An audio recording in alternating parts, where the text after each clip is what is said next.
5:06, Nashville's Morning News on Super Talk 99.7 WTN. Welcome on in to a Monday, July 7th, and there is, I know I say it every morning, there's a lot going on.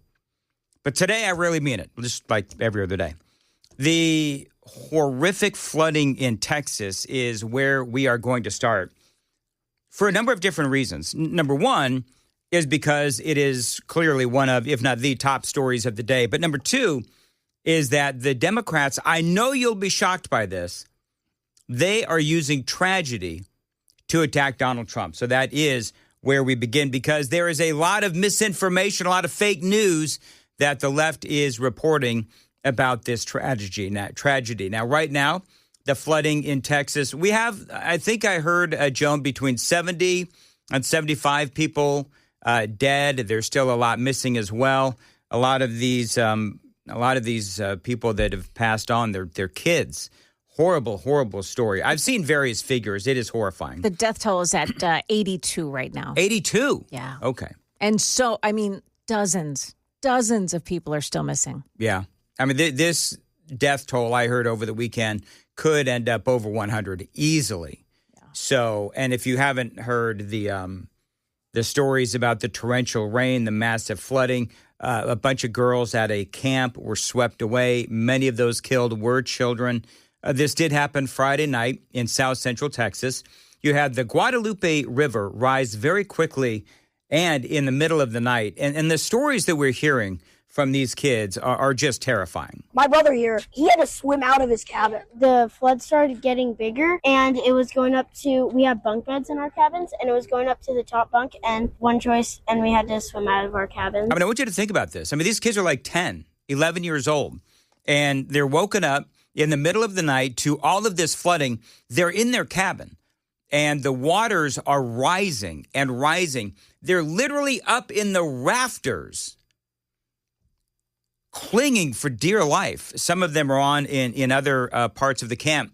They're on their mattresses as the mattresses on the water continue to rise up toward the ceiling. It is horrifying. And so as the water is raging in, they only had really one choice, some of these kids, and that is to swim out of the cabin. Now, I want you to think about this. These are little kids, somewhere around 8, 9, 10, 11, 12, and so on, just a whole bunch of different age ranges. And some of these kids may not have been taught to swim yet. But honestly, it may not have mattered. I saw one story where it is estimated, listen to this, how bad was it? One story estimated, local media, that 100 billion gallons of water fell on Texas in this area in this time period. That is more than the Niagara Falls daily flow. That's how much we're talking about. Now, the river went from 1 foot to 34 feet in a matter of just a few hours. I'm one of the campers from Camp Lahana, one of the camps that flooded, and I had a firsthand view of the flood, and the cabins were flooding, and the walls were they broke down. And all of the campers in those cabins had to go up on the rafters, and they had to wait there until they could swim out. But on the way here, we saw all of the other camps destroyed, obliterated. I mean, you have a lot of victims, obviously. You also have a lot of incredible stories and heroes. So I want to talk about the good guys for a second. I want to talk about the heroes.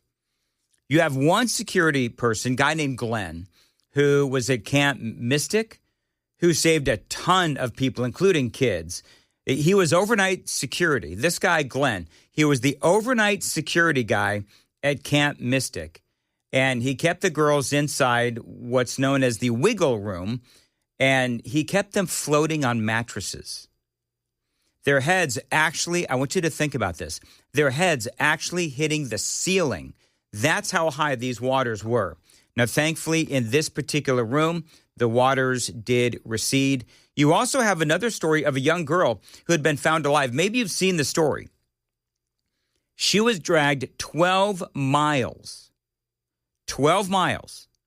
in this raging, deep, muddy water before she was able to cling to a tree. And she was there for hours. They finally found her. They saw her legs dangling from the tree, and they were able to rescue her after, again, she had been dragged for 12 miles. There is the story of a Coast Guard, a rescue swimmer named Scott Ruskin, who is said to have saved, I kid you not, 165 people. Scott Ruskin saved 165 people. This guy, I kid you not, he is a former accountant. This was his first rescue mission, and he helped get survivors to safety. Just an amazing story. So in the midst of all of this great tragedy, where incredible people come out there and they're doing amazing things to help the victims, to save people, we do see the best of what America has to offer. Then we see the worst of us. And, when the president guts all of the early warning systems and the weathering forecast abilities of the government, these are the results that we're going to start to see. This is, of course, Rosie O'Donnell. On a daily basis, because he's put this country in so much danger by his horrible, horrible decisions and this ridiculously immoral bill that he just signed into law. As Republicans cheered, people will die as a result, and they've started already. Shame on him. Shame on every GOP sycophant who's listening and following the disastrous decisions of this mentally incapacitated POTUS. So that was, again, Rosie O'Donnell. This was CNN. Of course, remember, not everyone is rescued, and they're still trying to find folks, and all of this insanity is unfolding. And you've got Rosie O'Donnell directly blaming Donald Trump, and, of course, CNN doing the same thing. 2 Texas National Weather Service offices involved in forecasting and warning about flooding on the Guadalupe River are missing some key staff members. A director of the NWS union told CNN that the Austin San Antonio office is missing a warning coordination meteorologist due to the Trump administration's buyouts. Do you have any indication whether those or other cuts helped play a role in the fact that the people in the flood zone were not prepared and certainly not evacuated? I can't say that conclusively. I don't think it's helpful to have missing key personnel. So you had CNN and all these people blaming Donald Trump. Have you seen what social media looked like when all of this was going on? I'm just going to read a few. Just to give you a flavor of what was going on. One person said, I'm kind of happy that the National Weather Service gave incorrect predictions when it came to how much rain would fall, especially since the best and brightest from that organization were let go due to Doge, Elon, and Trump. Texas deserves the flooding. Another one. The people in Texas voted for government services controlled by Donald Trump and Greg Abbott. That is exactly what they're getting. Here's another one. Good. I'm glad. Did it take Rogan with it too? I can only hope, Joe Rogan.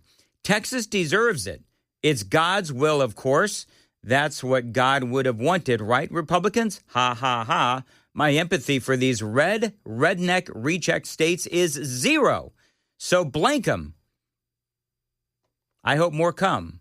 Let's start the hurricanes. Another one. It's not awful. It's what Texas deserves. Ladies and gentlemen, the anti-Trump movement. And it is horrifying what people are saying about this terrible situation in Texas. And here's the other thing, is that it's all a lie. Rosie O'Donnell was wrong. CNN was wrong. All of these people on social media were wrong as well. I've got what happened really coming up next. It is 5:15. Time to check the roads on WTN. Joan, as far as your weather today, a high of about 92, going to feel like 97, possible thunderstorms as well. So I just read all of this horrific and presented to you a lot of the horrific things that have been reported regarding what happened in Texas. Now, what is factual is we've got, 82 that are dead. We've still got dozens missing, and this is something that is horrifying, to say the least. What is not true is that Donald Trump was responsible. Hate to get the facts in the way of a great talking point, but as the left and CNN and all these other folks are saying that Donald Trump gutted the National Weather Service, and that's why all of this happened. Here's what actually happened. The Associated Press is reporting that the National Weather Service had extra staff on duty when this happened. Warnings had been sent out for hours beforehand. They say flash flood warnings had gone out. Many flash flood warnings had gone out. The question is this, and it's incredibly sad. In the middle of the night, was anyone watching their phones? These kind of floods do happen, sadly, a lot, especially in Texas. The most serious of warnings came at 4:03 in the morning when a flood emergency was called. So the National Weather Service, they had forecasting offices that were operating normally at the time of this disaster, says Greg Waller with the National Weather Service. From the Texas Tribune, at least one independent meteorologist working in Texas echoed the statement of the National Weather Service, writing on his website that we have seen absolutely nothing to suggest that current staffing or budget issues within NOAA and the National Weather Service played any role at all in this event. And this has happened before. This region has had massive flooding, 1987, 2002, 2007, and 2015. And now another one here in 2025. So, yeah, incredibly sad. If you want to, by the way, read that Texas Tribune article, you can find it on my X at Dan Mandis Show. And if there's anything to learn from this, I think it's got to be that the warnings were sent out.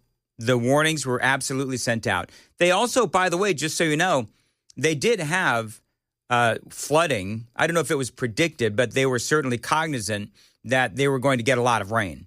And so it's one of those situations where, okay, what can we learn from this? Is there anything we can take away from this terrible tragedy? Well, yeah, the one thing that we can take away is that there's got to be somebody monitoring, because it looks like nobody was monitoring. That's what it looks like.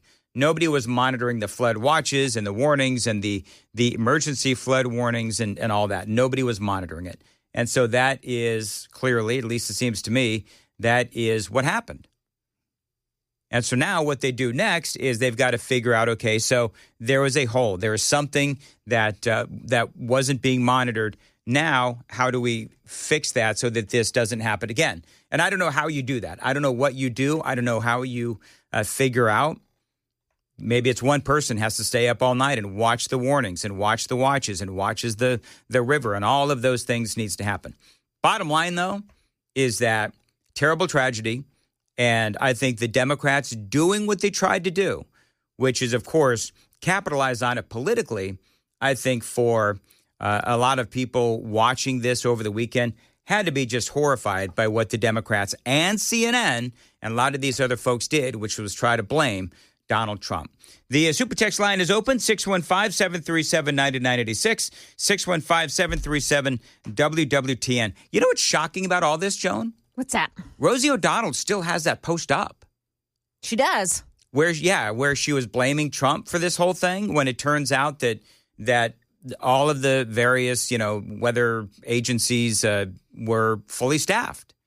The National Weather Service was fully staffed. They sent out the warnings. Everything was done according to protocol. So Trump didn't do anything wrong here.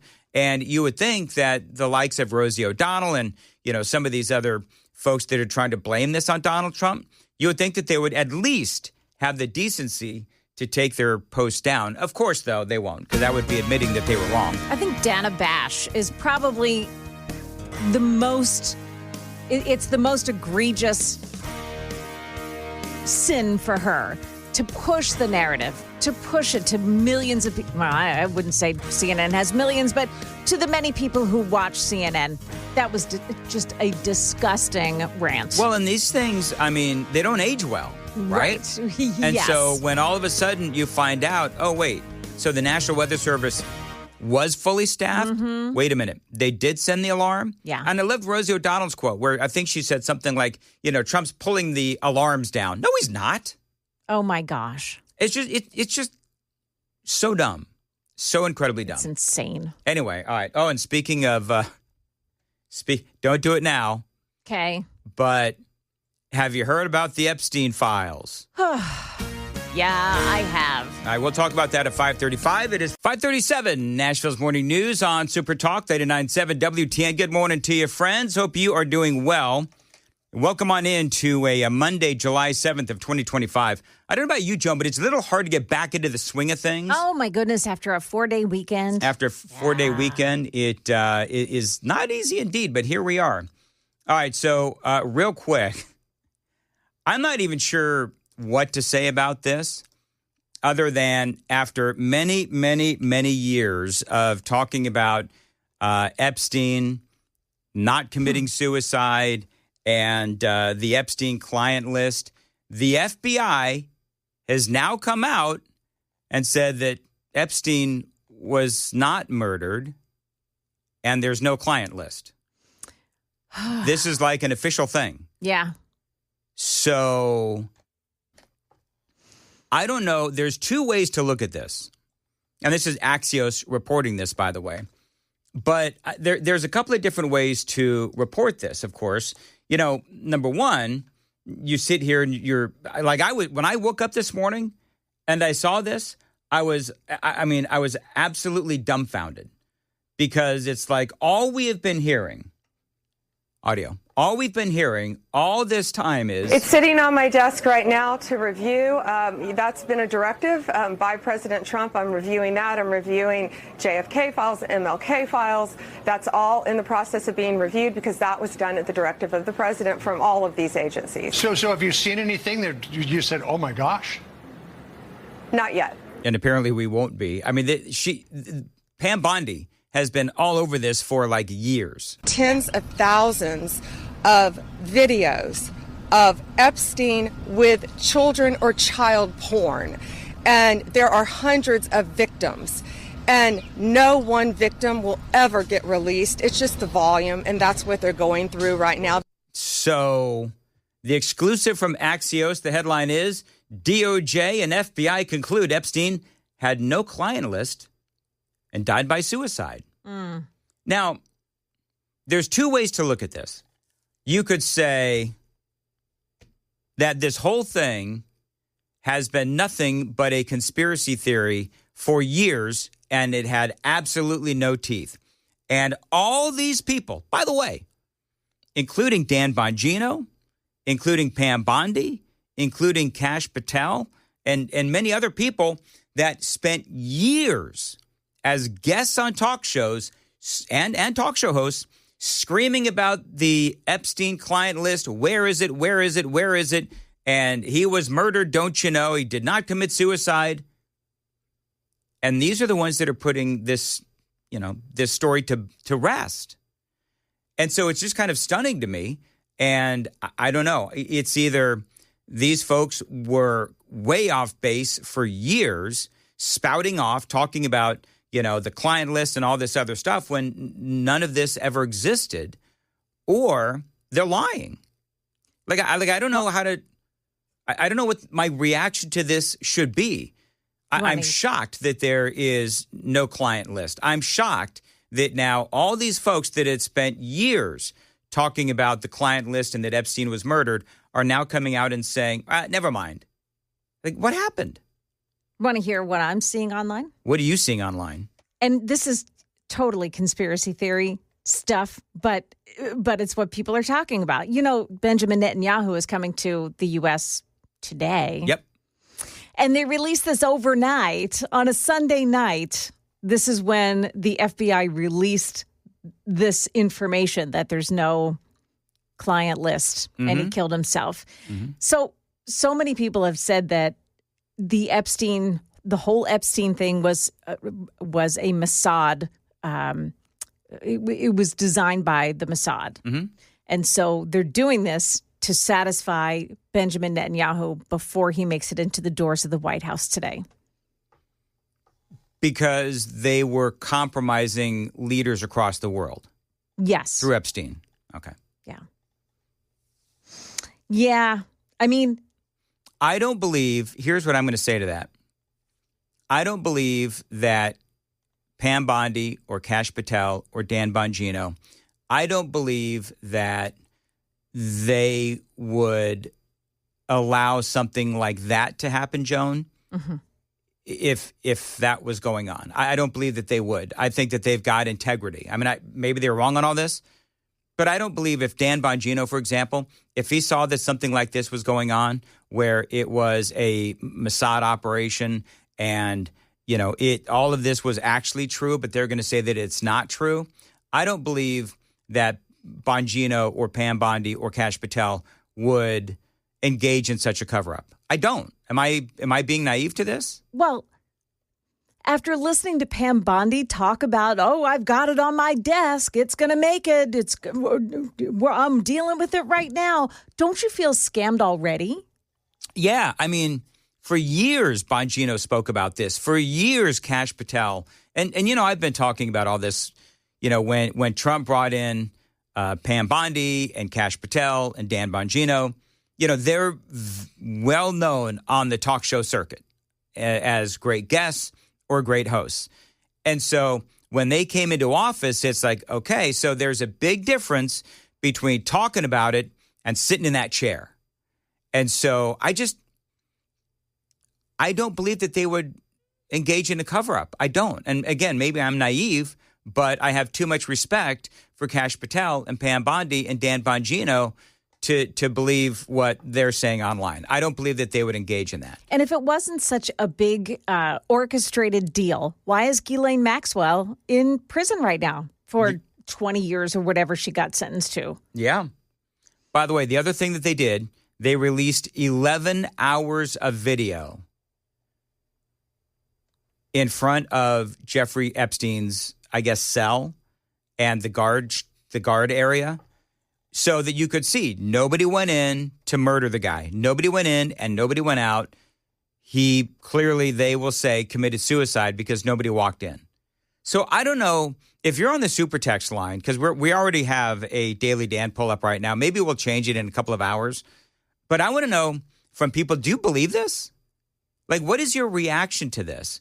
Do you believe that all of a sudden, after all this time and all this talk, there's nothing? Because it does feel very suspicious to me. Here's what they say. This is from Axios. President Trump's Justice Department and FBI have concluded they have no evidence that convicted sex offender and disgraced financier Jeffrey Epstein blackmailed powerful figures, kept a client list, or was murdered, according to a memo detailing the findings obtained by Axios. The administration is releasing a video in both raw and enhanced versions that it says indicates no one entered the area of the Manhattan prison where Epstein was held the night he died in 2019. The video supports a medical examiner's finding that Epstein died by suicide, the two-page memo claims. Axios says why it matters. The findings represent the first time Trump administration has officially contradicted conspiracy theories about Epstein's activities and his death, theories that had been pushed by the FBI's top two officials before Trump appointed them to the Bureau. For the record, I have not actually read this, but they're backing up what I said on Axios. Mm-hmm. As social media influencers and activists, Kash Patel, now the FBI's director, and Dan Bongino, now deputy director, were among those in MAGA world who questioned the official version of how Epstein died. I would give whatever I could to be in a room when Kash Patel and Dan Bongino were like, wait, they found nothing? There's nothing? We've been talking about this for years. Can you imagine that? No. Patel and Bongino have since said Epstein killed himself, but it has become an article of faith online, especially on the right, that Epstein's crimes also... I mean, Marsha Blackburn. Senator Marsha Blackburn, she has been on this for how long?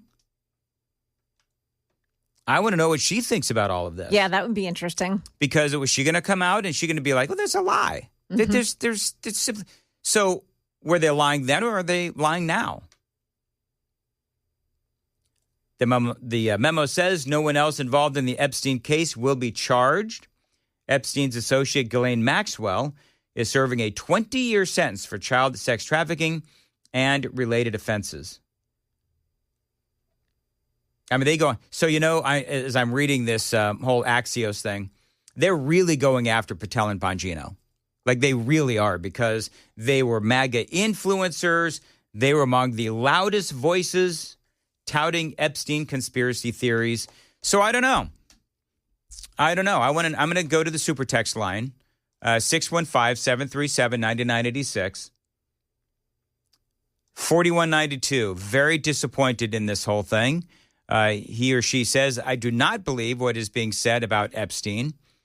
8602, I don't believe them. What about what we were told about the video being down and the guards sleeping? One expert said he was choked by a wire and not a sheet.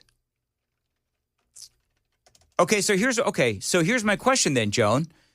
So 8602 has a great point, which is you had Patel, you had Bongino, you have other people in, as they like to say, MAGA world, and everybody's got their sources, right? Yeah. Well, I've got a source that said this. I've got a source that said that. Well, so what about all of those sources that those two guys had? I'm curious to know. What about all the sources that everybody had? Were they all just wrong? And now it's like, who is it? Church lady? Never mind. Right? I mean, how does this right. work? Yeah. Let's see. Waylon says this. Dan, you might be surprised at how quickly integrity disappears in the face of serious threats and huge sums of money. That's an interesting point. That's why I say, do you believe this? Yes or no? Let's see here. 6256. Good luck on the integrity issue. Bongino worked in Democrat administrations. Not that he agreed, but he did his job. Bondi gave Epstein his first sweetheart deal. Epstein was for sure a honeypot. Hang on. Mossad maybe. Far scarier. CIA. How did Pam Bondi give him his first honeypot? Not his first his sweetheart deal. First sweetheart deal. What? I don't What's remember. I'm reading the text. I don't remember. Yeah, I don't know. I don't remember. That doesn't sound right. Yeah. Everybody's saying, Bongino and Kash Patel, good people until they came into office. It happens to everybody that takes a political office. Yeah. That issue of, we were told when this initially happened that the guards fell asleep, right? Guards fell asleep. And that the video, there was a glitch because something happened to the cameras at that very moment. Now all of a sudden we've got video. Mm-hmm. Now all of a sudden the guards are okay. Right. Doesn't make any sense, Joan. None of it makes sense to me. And this is interesting. 4460 says this. Bongino used to always say that if it comes out on Axios, it is probably false. Yeah. Maybe they leaked this to Axios as a head fake. Oh, now see, that makes more sense to me, quite honestly. Another one thinks this whole thing smells like a cover-up. So I don't know. I think it's fascinating myself. I would like, though, if Axios has come out and this was released, I guess, was it last night? So we should find out at some point today whether or not they're going to deny the Axios report. Because, Trump, KGB, can you go to Truth Social? Might as well call it Trump Social. Can you go to Truth Social and look up Donald Trump and see if he said anything about this? Because if this was out last night, Trump has seen it. Right? Yeah. And so because this thing, it was the first thing I saw, Joan, when I woke up this morning. You've got all the reaction to the big, beautiful bill. You've got the horrific flooding in Texas. You've got some other stories as well. Bibi Netanyahu coming to town. This is what the internet is paying attention to this morning, especially amongst, as they like to say, MAGA world. So really interesting. So 7546 is with a reminder of what that meant about this first sweetheart deal. Mm-hmm. Pam Bondi was the Florida Attorney General when Epstein got that first sweetheart deal that he didn't have to, I think there was no jail time. Do you remember that? Barely. Okay. So I just got to be honest. Busted more than once. Right. I got to be honest. This has not been my story. I have covered this as a news story. It has not been my obsession because how long ago was this? So it is an important story. It has always been an important story, and I've covered it as a news story. But when it comes to all of the intricacies, there's been so many conspiracies on this. There's so many different rabbit holes, as they say. So I don't think so. 4460. Nobody has said anything on Truth Social about it. KGB has confirmed as well. So we'll have to wait and see what happens. I think it's interesting. I think this whole thing is interesting. I feel like I'm dumbfounded that they've come out now, according to Axios, and they have found nothing. I'm dumbfounded by this. And the fact that it was Kash Patel and Dan Bongino that had to come out and say this, if true, how do you come out and just say, never mind? Like, if you're Dan Bongino and you do it on a Sunday night, that's for sure. And you spent hours. Yeah. No, he's got to address it at some point, though, Joan. Yeah, he does. Like he and Kash Patel, they've got to address it at some point. Because this was like part of their identity, their media identity was literally wrapped up in this whole thing. So they've got to address it at some point. Again, if true, and 1949, this is a cover-up. Larry says, sounds like Bravo Sierra to me. Yeah. I know what that means. Bravo, you know what that means, Joan? BS. That means bullshit. Or as Dan Bongino used to say, bullshit. Oh, did he do that too? Yeah. Oh, wow, okay. He Yeah. must have got it from me because I've been doing that for years. Totally kidding. Totally kidding. Listen, I happen to know that Bongino could still kick my butt. So if he wants to steal whatever from me, that's all fine, well and good. 5:54, totally kidding. Joan was coming up in the... Moving right along. What's coming up in the